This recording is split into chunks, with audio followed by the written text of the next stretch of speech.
ગુજરાતમાં દારૂ પ્રતિબંધિત વસ્તુ છે અને ખાસ ગાંધીના ગુજરાતમાં દારૂ પર પ્રતિબંધ લગાવવામાં આવ્યો છે એનો પુરાવો છે, પરંતુ એ પુરાવો કદાચ માળીએ ચડી ગયો છે, કોઈને દેખાતો નથી. એ પછી ગુજરાત સરકાર હોય, ગુજરાતના અધિકારીઓ હોય, કોઈ પણ પાર્ટીના નેતાઓ હોય, એમને એ કાગળ દેખાતો નથી કે ગાંધીના ગુજરાતમાં દારૂ પ્રતિબંધિત વસ્તુ છે, ફક્ત કાગળ ઉપર રહી ગયું છે. એવું નથી કે ગુજરાતમાં દારૂ નથી આવતો, ગુજરાતમાં દારૂ આવે છે એટલે લઠ્ઠાકાંડ જેવા કાંડ થાય છે. ગુજરાતમાં દારૂ 31ના દિવસે રાજસ્થાન બોર્ડર પરથી ગુજરાતમાં આવતો હોય છે, એ પછી બસમાં આવે છે, એ પછી ટ્રકમાં આવે છે, પછી ટ્રેક્ટરમાં આવે છે, એ પછી બ્લેક ફિલ્મ વાળી મોંઘી મોંઘી દાટ ગાડીઓમાં જ કેમ ના આવે. પરંતુ એક એવું વાહન હતું, એક એવી વાહન વ્યવસ્થા હતી જેમાં એવું હતું, એક આશા હતી કે કદાચ આ વાહનમાં હજારો લોકો મુસાફરી કરે છે એટલે કદાચ આ વાહનમાં દારૂ નહીં આવી શકે. પરંતુ આજે એવું પણ જોવા મળ્યું કે ટ્રેનમાં પણ દારૂ આવી શકે છે. જી હા, તમે સાચું સાંભળ્યું, એક જ એવી વાહન વ્યવસ્થા હતી જેના પર વિશ્વાસ હતો કે આ વાહન વ્યવસ્થા એટલે કે આ વાહનમાં જે હજારો લોકો, આમ આદમી હોય કે પછી મોટા અધિકારીઓ જ કેમ ના હોય, આ વાહનમાં મુસાફરી કરતા હોય છે એટલે ત્યાં દારૂ નહીં આવી શકે. પરંતુ અહીંયા પણ દારૂ હવે પ્રવેશી ચૂક્યો છે અને તો પણ કંઈ જ આપણી સરકાર કરી નથી શકી. હું વાત કરી રહી છું 2 દિવસ પહેલા કોંગ્રેસના નેતા હેમાંગ રાવલ કે જે મીડિયા કન્વીનર છે, એમને પોતાના ટ્વિટર હેન્ડલ પર એક પોસ્ટ નાખી હતી કે જ્યાં એમને લખ્યું હતું કે હાલમાં ટ્રેન નંબર 09301માં દારૂની ખેપ મરાઈ રહી છે. વલસાડ સ્ટેશને પોલીસે ચેક કર્યું અને પછી કોઈ કારણોસર એ લોકોને આગળ જવા દીધા અને ખબર છે કે દારૂ ઉધના સ્ટેશને ઉતરવાનો છે ને લગભગ એ ટ્રેન 8 થી 10 મિનિટ સુધી એ સ્ટેશને હોલ્ડ લે છે. પરંતુ ત્યાં કોઈ પણ પ્રકારની કાર્યવાહી ના કરવામાં આવી. ગૃહપ્રધાન હર્ષ સંઘવીને ટેગ કરીને આ વસ્તુ પણ કહેવામાં આવી છે. એ વસ્તુ કહ્યા પછી કોઈ કાર્યવાહી નહીં થઈ. એના પછી અમે તરત બીજો એક વિડીયો પોસ્ટ કર્યો કે જેમાં પણ હર્ષ સંઘવીને ટેગ કરવામાં આવ્યા અને એવું લખ્યું કે આ દારૂની ખેપવાળા ઉધના સ્ટેશને આરામથી રેલવેમાં પોતાનો માલ લઈને ઉતરી ગયા છે. અને તમે જોઈ શકો છો કે એ રેલવેમાંથી પોતાનો માલ સામાન પોતાના ખભા પર લઈને ઉતરી ગયા છે. એટલે ચોક્કસે તેમાં દારૂ હશે તેવું હેમાંગ રાવલનું કહેવું છે. અને એમનું એવું પણ કહેવું છે કે તેમને હર્ષભાઈને વિનંતી કરી હતી કે ત્યાં સ્ટેશને કોઈ પોલીસવાળા જાય અને ત્યાં તપાસ કરે અને જે ટ્રેન ઉતરી છે એની ઓપોઝિટ સાઈડ એટલે કે વિરુદ્ધ દિશામાં તેઓ ફટાફટ એ જે દારૂનો જથ્થો છે લઈને ભાગી છૂટ્યા છે. શું આ છે વિકાસ? શું આ છે આપણું ગાંધીનું ગુજરાત કે જ્યાં રેલમછેલ દારૂની થાય છે? હવે ટ્રેન પણ બાકી રહી નથી. હવે રોજ આવા લઠ્ઠાકાંડ બને તો એમાં કોઈ નવાઈની વાત નથી. અત્યારે મેગા ડિમોલેશનનું કામ ચાલી રહ્યું છે તો એમાં તત્પર કાર્યવાહી કરવામાં આવે છે, તો આના પર કાર્યવાહી કેમ કરવામાં નથી આવતી? હેમાંગભાઈ અમારી સાથે ચર્ચા કરી છે. હેમાંગભાઈ, શું ચર્ચા કરી સાંભળો મારી સાથે. તો અત્યારે આપણી સાથે કોંગ્રેસના નેતા એવા હેમાંગભાઈ જોડાય છે. આપણી સાથે એમની સાથે ચર્ચા કરીશું.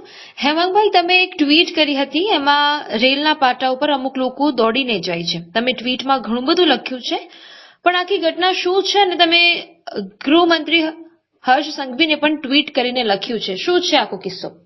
બિલકુલ, મને 23મી તારીખે લગભગ 7:15 એક વિસલ બ્લોઅરનો ફોન આવ્યો અને 23 જાન્યુઆરીના 7:15 વાગે એણે મને કીધું કે ભાઈ અમારી જે આ ટ્રેન છે એ ટ્રેન જે છે એ આની પહેલા વલસાડ સ્ટેશને ઊભી રહી હતી અને ત્યાં વલસાડ પોલીસે ટ્રેનની અંદર ચેક કર્યું, એમાં ઘણી બધી બેગની અંદર દારૂની બોટલો હતી.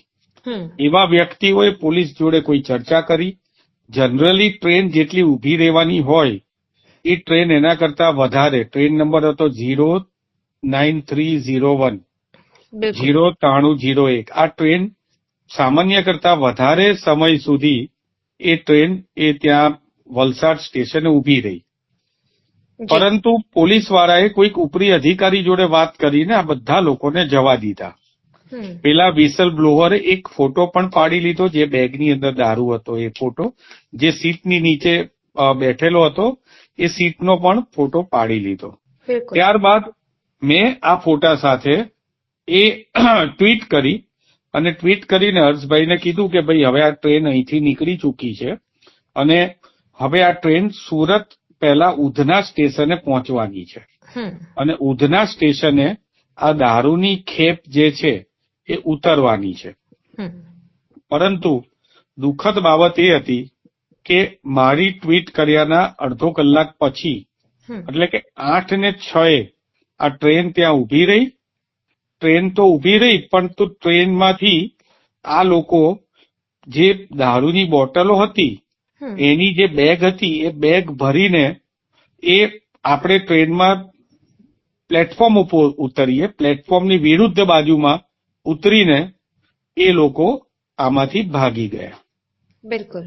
અને આ જે આખી ઘટના છે એનેથી ગુજરાતની અંદર અત્યાર સુધી દારૂ ગાડીઓમાં સપ્લાય થતો હતો, દારૂ ટ્રકોની અંદર સપ્લાય થતો હતો, પરંતુ પહેલીવાર એવું બન્યું કે હવે આ દારૂ જે છે એની ખેપ મારવા માટે થઈને રેલવે જે છે એ રેલવે, જ્યારે હું આટલું સ્પષ્ટ લખતો હોય કે કોચ નંબર S1માં સીટ નંબર 3-4ની નીચે પત્રકાર મિત્રોને પણ જણાવતો હોઉં, છતાં પણ કોઈ ત્યાં આવ્યું નહીં.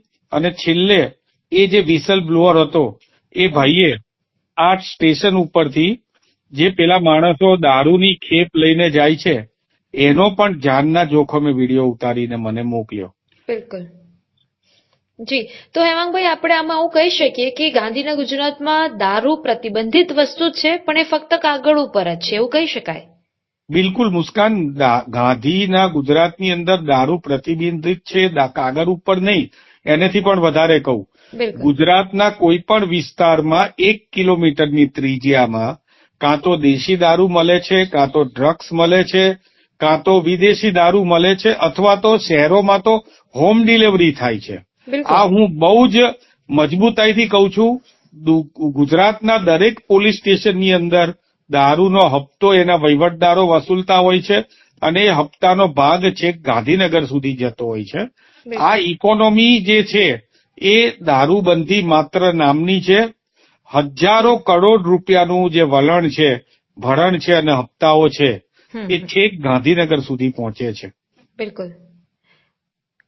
હેમાંગભાઈ, સૌથી મોટો સવાલ એ પણ છે કે અત્યારે ડિમોલેશનની કામગીરી ચાલી રહી છે, ખાસ અમદાવાદમાં, અને ભારતમાં મહાકુંભ ચાલી રહ્યો છે. આ બંને ચર્ચાનો વિષય છે, પરંતુ એ વચ્ચે અત્યારે સૌથી મોટો વિષય એ પણ છે કે દારૂના કારણે લોકોના જીવ પણ જઈ રહ્યા છે. જેમ કે લઠ્ઠાકાંડ થયું હતું, આપને ખબર છે.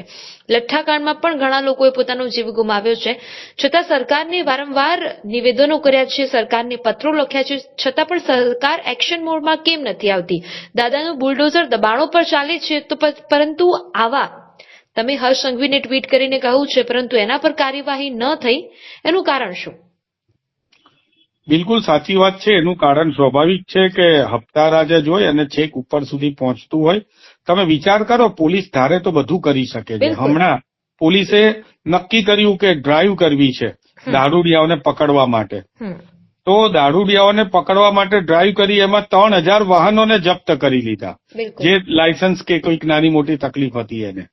અને જે લોકો દારૂ સાથે પકડાયા પીધેલા એમને પણ પકડવામાં આવ્યા.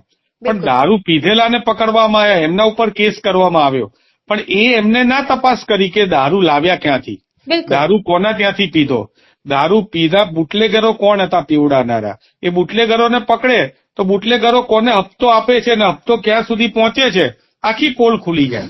પરંતુ આ એક આર્થિક આયોજન એ પ્રમાણે ગોઠવાયેલું છે ગુજરાતમાં કે જેનેથી ગુજરાતની ભાવિ પેઢી, આપણી યુવા પેઢી છે, આમાં હું રાજકારણ કરવા નથી માંગતો, પણ સરકારને વિનંતી કરવા માંગુ છું કે તમે જેટલી પણ કડક કાર્યવાહી કરશો, કોંગ્રેસ પક્ષ તમને આ કાર્યવાહીમાં સાથ આપશે. પરંતુ માત્ર ને માત્ર ચમરબંધીઓને પકડીશું ને આ છોડીશું નહીં એમ કહીને ચમરબંધીઓને પકડવાના જ નહીં, બુટલેગરોને ખુલ્લેઆમ ફરવા દેવાના, એ વાત તો હવે ગુજરાત નહીં ચલાવી લે. જી, તો હેમાંગભાઈ રાવલ એવું કહેવા માંગી રહ્યા છે કે ફાકા ફોજદારી કર્યા વગર જો કાર્યવાહી કરવામાં આવે તો કોંગ્રેસ પણ એમને સાથ સહકાર આપશે. હેમાંગભાઈ, આપનો ખૂબ ખૂબ આભાર કે આપ અમારી સાથે વાતચીત કરી, અમારી સાથે જોડાયા બદલ.